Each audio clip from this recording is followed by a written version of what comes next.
Breaking news చూస్తున్నాం. Meerpet murder పోలీసులకు సవాల్గా మారింది. గురుమూర్తి భార్యను చంపి ఆనవాళ్లు దొరకకుండా చేశారు. అయితే విచారణలో నేరాన్ని అంగీకరించిన కిరాతకుడు పోలీసులను ముప్పు తిప్పలు పెడుతున్నాడు. భార్యను కత్తితో రంపంతో ముక్కలుగా చేశానని పోలీసు విచారణలో గురుమూర్తి వెల్లడించారు. శరీర భాగాలను పడేసిన చోటుకు పోలీసులు తీసుకెళ్లగా అక్కడ ఎలాంటి ఆధారాలు దొరకలేదు. ఈ నెల 14న గురుమూర్తి తన పిల్లలను చెల్లెలి ఇంటి వద్ద వదిలేసి వచ్చాడు. పండుగ కావడంతో గురుమూర్తి ఉంటున్న ఇల్లు మొత్తం ఖాళీ అయింది.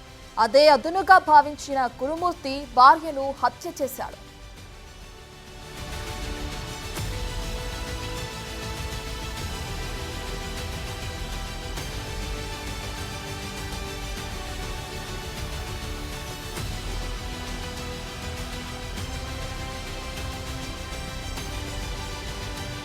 ఎవరు ఉన్నారు ఏంటి ఆ ఫ్యామిలీ దగ్గర కూడా మేము వెళ్తాము, వెళ్ళి కూడా ఆ ఫ్యామిలీని కూడా సందర్శిస్తాం. మళ్ళీ అక్కడ ఏంటి ఏం జరిగిందని కూడా మేము తెలుసుకొని మళ్ళీ మాట్లాడతాం. ఇంకెళ్ళలే మేము ఇప్పుడే ఇంత దారుణంగా చంపాడన్న విషయం తెలిసి దాదాపు 24 గంటలు కావస్తుంది. అటు మీడియాకు సమాచారం ఇవ్వట్లేదు. ఇప్పుడు మీరు వస్తే కూడా సీఐ సార్ని అడగండి అని చెప్తా ఉన్నారు.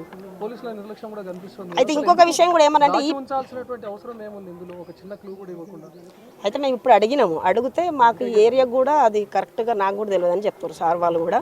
వాళ్ళకు కూడా ఇన్ఫర్మేషన్ కరెక్ట్ లేదని చెప్తారు. మరి అది ఇప్పుడు మీరు మాట్లాడిరా అసలు ఏం జరుగుతుంది, వాళ్ళు ఎక్కడి నుండి ఉంటారు, వాళ్ళ ఫ్యామిలీకి సంబంధించి ఇంకా ఫ్యామిలీ దగ్గరికి వెళ్ళలే మేము. ఇక్కడ పిఎస్కే తెలియగానే పొద్దున్నే ఈరోజు 10:30కి మా ఫ్రెండే ఫోన్ చేసి ఇట్లా వచ్చింది అక్కడ న్యూస్ అనేసరికి అందరం మాట్లాడుకొని ఇక్కడ మీర్పేట పిఎస్కి రావడం జరిగింది. వచ్చినాక మేము అదే సార్ నాడు కలుద్దామని వస్తే సిఐ సార్ లేడు. ఫ్యామిలీ ఎక్కడ ఉన్నారంటే ఆ ఫ్యామిలీ కూడా ఎక్కడ అన్నది కూడా సార్కు తెలియదంట, ఎస్ఐ సార్ తెలియదంట, తెలియదని చెప్పారు. అయితే మహిళా సంఘ నాయకురాలు కూడా ఇక్కడికి రావడం జరిగింది పెద్ద ఎత్తున. చాలామంది ఎందుకంటే ఇన్సిడెంట్ జరిగింది అత్యంత దారుణంగా మహిళని హత్య చేశారని చెప్పేసి కూడా చెప్తున్నారు. కాబట్టి దానికి సంబంధించి కేసు డీటెయిల్స్ తెలుసుకొని ఇక్కడ మాట్లాడడానికి వచ్చారు కొంతమంది. మరికొంతమంది చెప్పండి అమ్మా, అసలు ఏం అడిగారు, మీరు ఏం జరిగింది?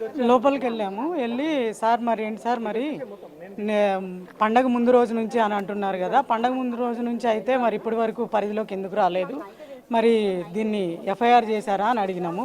ఇంకా మిస్సింగ్ కేసు కిందే డీల్ చేస్తున్నాము, మిస్సింగ్ కేసు కిందే ఉంది, ఇంకా ఎస్ఐ గారు రాలేరు, ఆయన వచ్చిన తర్వాత పూర్తి వివరాలు చెప్తారని చెప్పేసి చెప్పారనమాట. అది అంటే మహిళా సంఘాల తరఫున మీరేం డిమాండ్ చేశారు? అత్యంత దారుణంగా హత్య చేశారు, హత్య చేసిన తర్వాత ముక్కలుగా నరికేసి తర్వాత కుక్కర్లో ఉడికించి చంపారని చెప్పేసి కూడా పోలీసుల ముందు విచారణ వెల్లడైంది అంటున్నారు. దీనికి సంబంధించి మీరేం చెప్తారు? పోలీసుల ముందు విచారణ అయింది అనడానికి ఇక్కడ మాకు కరెక్ట్ సమాచారం లేదు. పోలీస్ స్టేషన్ దగ్గరికి వచ్చాము. పోలీస్ స్టేషన్ దగ్గరికి వస్తే ఇంకా మిస్సింగ్ కేసు కింద డీల్ చేస్తున్నామని చెప్పారు. కానీ ఇది మిస్సింగ్ కేసు అయితే కనుక ఆ పాప ఎక్కడుందో తొందరగా తీసుకురావడానికి పోలీసులు ప్రయత్నించాలి. లేని ఎడల నిజంగా అనుకున్నట్టు ఇది అదే విధంగా జరిగింది అంటే కనుక ఏదైతే దారుణంగా ఆ పాపను చంపారో అదేవిధంగా ఆ పాపను కూడా మనం చిత్రహింసలు పెట్టిన తర్వాతే రిమైండ్ చేయాలని చెప్పేసి మా యొక్క డిమాండ్ అండి. ఎందుకంటే ఇట్లాంటి విషయం మళ్ళీ ఇంకొకటి వేరే ఆడపిల్లకి రావద్దు. ఈ పరిధిలో ఉన్న విషయాలు మనం ఒకదానికి ఒకటి చూపిస్తున్నాం దారి ఏంటి, మళ్ళీ ఇట్లాంటివి జరగకూడదని. మళ్ళీ ఇట్లాంటిది వెలుగులోకి వస్తుంది. ఇట్లాంటిది రానికోకుండా చట్టం పూర్తి కఠినమైన చర్య తీసుకోవాలని చెప్పేసి మేము డిమాండ్ చేస్తూ ఉన్నాం. అమ్మాయి కుటుంబ సభ్యులతో మీరు మాట్లాడారా? ఏమంటున్నారు? ఇంకా కుటుంబ సభ్యుల వరకు వెళ్ళలేదండి. ప్రస్తుతానికి విషయం ఏంటో తెలుసుకుందామని మేము యూట్యూబ్ ద్వారా మనకి టీవీల్లో కూడా ప్రచారం అవుతుంది. ఇట్లా కొంతమంది మీడియా మిత్రులకు కాల్ చేస్తే కూడా అవును మీర్పేట పిఎస్లో ఇది జరిగిందని చెప్పారు. అదేవిధంగా మేము ఇక్కడికి కనుక్కోవడానికి రావడం జరిగింది. ఇక్కడికి నిజంగా ఇది ఎంతవరకు నిజం అనేది ఇంకా కొద్దిసేపట్లో మనం తెలుసుకోవాలి. మీరు చెప్పండి అమ్మా. మహిళల మీద ఇట్లా జరగడము, భార్యాభర్తల విషయం ఏదైనా ఉంటే సమస్యగా మాట్లాడుకోవాలి, పెద్ద మనుషులు మాట్లాడుకోవాలి, వదిలించుకోవాలి. కానీ ఇద్దరు పిల్లల్ని ఉంచి ఆడదాన్ని ఇట్లా చంపి నరికి ముక్కలు నరికి సైకోలు చాలామంది ఉన్నారు. వాళ్ళ మీద కఠిన చర్యలు తీసుకొని ప్రభుత్వం వాడిని తక్షణమే వాడిని కూర్చోబెట్టి మేపకుండా, జైలుకు పంపి మేపకుండా తక్షణ చర్యలు తీసుకొని ఇమీడియట్గా వాడిని చంపేస్తే ఇంకొకటి కూడా భయం అనేది పుట్టించే విధంగా చేయాలి ప్రభుత్వం అని కోరుకుంటున్నాం మహిళా సంఘాల నుంచి. అక్కడ ఏరియాలో ఎవరితో మాట్లాడారా? ఏం చెప్తున్నారు? అసలు అక్కడికి వెళ్ళలే, మాకు ఇప్పుడే తెలిసింది. తెలియగానే ఇక్కడికి వచ్చాము. ఇక్కడ కనుక్కొని అక్కడికి వెళ్దామని ఇక్కడికి వచ్చాము. మహిళా సంఘాలు అందరము సహకరిస్తాం, మాట్లాడతాము. ఎక్కడ ఏం జరిగినా మా సంఘాలు మాత్రం ముందుంటే కఠిన చర్యలు మాత్రం తీసుకుంటున్నాం. మీరు చెప్పండి అమ్మా, అసలు ఎట్లా చూసారు ఈ ఘటన? ఇంత దారుణంగా భార్యనే కట్టుకున్న భార్యను చంపడం ఏంది? నైట్ ఇది మాకు న్యూస్ ద్వారా తెలిసిందండి. తెలియగానే మార్నింగ్ మేమందరం కలిసి మాట్లాడుకున్నాము. ఇప్పుడు జస్ట్ హాఫ్ అన్ అవర్ ముందే ఇక్కడ వచ్చాము, మన పిఎస్కి వచ్చాము. వచ్చి మన సీఏ గారితో మాట్లాడదాం వెళ్ళాం. లేదు సీఏ సార్ ఎస్ఐ సార్ మాట్లాడారు. సార్ ఏమంటున్నారంటే అమ్మ ఇంకా నాకు ఇంకా క్లారిఫైగా తెలియదు, అలా ఇంకా అది మా పరిధిలో వస్తుందో రాదో ఇంకా తెలియదు, అది ఇప్పుడు ఎక్కడ జరిగిందో సంఘటన అది మా పరిధికి వస్తుందో రాదో తెలియదు, కాబట్టి సీఏ సార్ వస్తారు, వచ్చినాక మీరు మాట్లాడండి అమ్మా అని చెప్పారు. కాబట్టి మేము ఒకటి చెప్తున్నామండి, ఇలాంటి ఎన్నో జరుగుతున్నాయి, మీ మీడియా వస్తుంది చూపిస్తారు లైవ్లో ఒక 4 రోజులు మీ రేటింగ్స్ మీకు వస్తే అన్నీ జరుగుతుంది. ఇట్లానే అన్యాయం జరిగినప్పుడు అప్పటికప్పుడు స్పాట్ కఠిన చర్య తీసుకుంటే ఇలాంటివి జరగవండి. అంటే ఏం చర్యలు తీసుకోమంటారు? ఎలాంటి చర్య లేదండి. నేను అనేది ఏంటంటే సరే ఆ అమ్మాయి ఏదైనా తప్పు చేసిందా, చేసి ఉంటే ఆ తల్లిదండ్రులను పిలిపించి మళ్ళీ ఎందుకు ఇలా జరిగిందని వదిలిపెట్టేసి ఉండే, అంతేగాని ఇంత కఠినంగా అమ్మాయిని నరికి చంపేసిందంటే మనకి ఎంత కసి ఉంటే ఆ అమ్మాయిని నరికింది కదా. కాకపోతే తప్పే అండి, అతను మాత్రం చాలా తప్పు ఉంది. మేము ఏమంటున్నాం అంటే ఆ అమ్మాయికి ఎలా జరిగిందో అలాగే అతను కూడా అలాగే జరగాలి, అలాగే అతను కూడా అలాంటి శిక్షణ ఇవ్వాలి, ఇస్తేనే అప్పుడే మగవానికి అని వస్తాయి. సరే అక్కడ ఏదైనా తప్పు జరిగింది అనుకోండి, కూర్చోబెట్టి మాట్లాడడం మంచి పద్ధతి అండి. అంటే ఇలా కఠినంగా మొత్తం మనం ఏ కాలంలో కలికాలంలో ఉన్నట్టుంది మనది పరిస్థితి. దారుణంగా హత్య చేయడం ఏంటంటే ఒక మటన్ కత్తితో నరికి చంపడం అనేది చాలా ఘోరం అండి. అతనికి ఎంత పెద్ద గుండు ఉండాలా, మనకు చిన్న దెబ్బ తాకితేనే మనం కలకలే. ఒక పిల్లలకి మనం ఇప్పుడు కొట్టినప్పుడు ఒక మరక వస్తే చూస్తేనే బాధపడేటోళ్ళము, అలాంటి వాడు నరికి చంపేసిండు అంటే వాడు ఎంత కఠినంగా ఉండాలా, వాడు ఎంత సైకో ఉండాలా. కాబట్టి కఠిన చర్య తీసుకోవాలండి. మేము ఒకటే కోరుకుంటున్నామండి, ఆ అమ్మాయికి న్యాయం జరగాలని కోరుకుంటున్నామండి. అయితే మహిళను ఎస్ఐ గారితో మాట్లాడితే సీఐ గారు ఎంక్వైరీకి పోయిండు, వచ్చినాక మేము చెప్తాం, మాకు కూడా క్లియర్గా తెలియదు, వచ్చినాక చెప్తాం అన్నట్టు మేము కూడా అక్కడికి వెళ్ళి ఇప్పుడు కనుక్కునే ప్రయత్నం చేస్తాం. అయితే మహిళను అత్యంత దారుణంగా చంపిన గురుమూర్తిని కఠినంగా శిక్షించాలి వెంటనే, అంటే ఆ కోర్టులో ట్రయల్స్ అట్లా కాకుండా అతన్ని ఉరి తీయాలని చెప్పేసి కూడా మహిళా సంఘాలు డిమాండ్ చేస్తున్నాయి. ఖచ్చితంగా ఈ కేసులో పూర్తిగా లోతైన దర్యాప్తు చేసి ఇంకా ఎవరి పాత్ర ఉందో వారిపైన కూడా చర్యలు తీసుకోవాలని చెప్పేసి కూడా డిమాండ్ చేస్తున్నారు. అయితే మీర్పేట్ పోలీస్ స్టేషన్లో ఈ ఘటన పైన కేసు నమోదు చేశారు. మొదట 18వ తేదీన మాధవి తల్లిదండ్రులు మిస్సింగ్ కేసు నమోదు చేసి ఆ సమయంలో భర్త కూడా గురుమూర్తి ఇదే పోలీస్ స్టేషన్కి రావడం జరిగింది. తన భార్య కనిపించట్లేదు, ఇంట్లో గొడవ పెట్టుకున్న తర్వాత బయటికి వెళ్ళిందని చెప్పేసి కూడా వాళ్ళు చెప్తున్నారు. కాబట్టి దీనికి సంబంధించి ఇప్పుడు గురుమూర్తి కీలకమైన సమాచారాన్ని పోలీసులు రాబట్టినట్టు తెలుస్తుంది.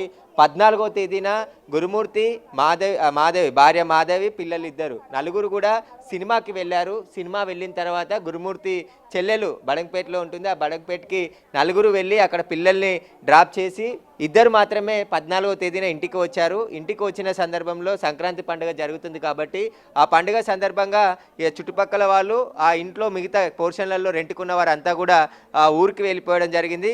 అదే అదునుగా ఇద్దరి మధ్య గొడవ జరిగింది. ఆ గొడవలో భార్యని గట్టిగా కొట్టడంతో అతను కింద పడిపోవడంతో తలకి గాయమై చనిపోయింది. ఆ తర్వాత మృతదేహాన్ని తప్పించేసి మిస్సింగ్గా చెప్పాలనే ప్రయత్నం చేశాడని చెప్పేసి కూడా ప్రాథమికంగా గుర్తించినట్టు తెలుస్తుంది. అందులో భాగంగానే కత్తితో ముక్కలుగా నరికేసి ఆ తర్వాత విడిభాగాలన్నిటిని కూడా కుక్కర్లో ఉడికించి ఒక్కొక్క రోజు కొన్ని ముక్కల్ని తీసుకెళ్లి పడేసినట్టుగా పోలీసుల దర్యాప్తులో తేలింది. ప్రస్తుతం గురుమూర్తి పోలీసుల అదుపులో ఉన్నాడు, ఆయనని విచారిస్తున్నారు. ఈ కేసులో అనేక విషయాలు ఇంకా సేకరించాల్సి ఉంటుంది కాబట్టి పోలీసులు అధికారికంగా ఇప్పటి వరకు ఎలాంటి వివరాలు వెల్లడించలేదు. మిస్సింగ్ కేసు మాత్రం నమోదు చేసి దర్యాప్తు చేస్తున్నాం. బాడీకి సంబంధించిన పూర్తి వివరాలు అంటే ఏదైనా ఒక పార్ట్ దొరికితే ఆమె చనిపోయిందని చెప్పేసి కూడా డిక్లేర్ చేస్తామని చెప్పేసి పోలీసులు చెప్తున్నారు. కాబట్టి ఇప్పటి వరకు ఆమె మృతదేహానికి సంబంధించి ఎలాంటి ఆనవాళ్ళు మాకు ఇంకా లభించలేదు కాబట్టి ప్రస్తుతం కేసు దర్యాప్తు జరుగుతుంది.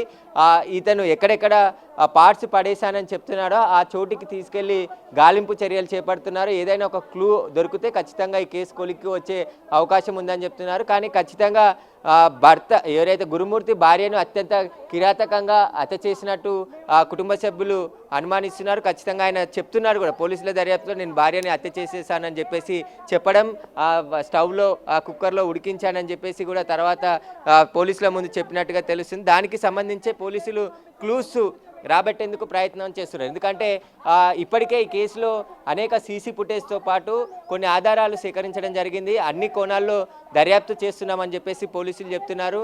గురుమూర్తి 15నే మాధవిని హత్య చేసి ఆ తర్వాత ముక్కలుగా కట్ చేసి 2 రోజులు, ఎందుకంటే 16, 17వ తేదీ వరకు కూడా మాధవి కుటుంబ సభ్యులకు ఎలాంటి విషయం చెప్పలేదు.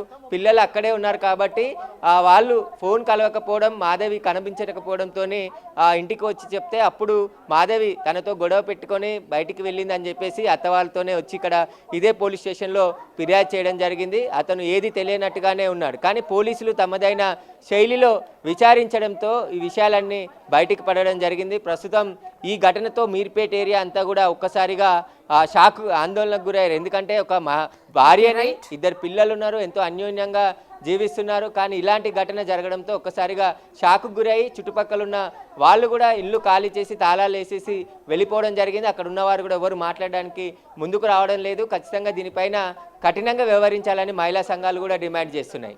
Right, thank you Suresh. Right, ఇక మీర్పేట్లో ఇప్పటికే భార్యని అతి కిరాతకంగా హత్య చేశాడు గురుమూర్తి అనే వ్యక్తి. గురుమూర్తి ఇంతకుముందు ఆర్మీలో పనిచేసినట్లు కూడా తెలుస్తుంది. భార్య మీద అనుమానంతోనే హత్య చేసినట్లు కూడా పోలీసుల విచారణలో గురుమూర్తి అంగీకరించినట్లు కూడా తెలుస్తుంది. అయితే ఇప్పటికే ఏదైతే భార్యను చంపి ఆ ముక్కల్ని ఎక్కడైతే పడేశాడో ఆ శరీర భాగాలు పడేసిన చోటుకి పోలీసులు వెళ్లారు. అయితే అక్కడ ఎలాంటి ఆధారాలు దొరకలేదు. నెల 14న ఈ పిల్లల్ని ఇంటికి, తన చెల్లెలి ఇంటికి పంపించేసిన తర్వాత గురుమూర్తి తన భార్యను హత్య చేసినట్లు కూడా పోలీసుల విచారణలో వెల్లడించడం జరిగింది.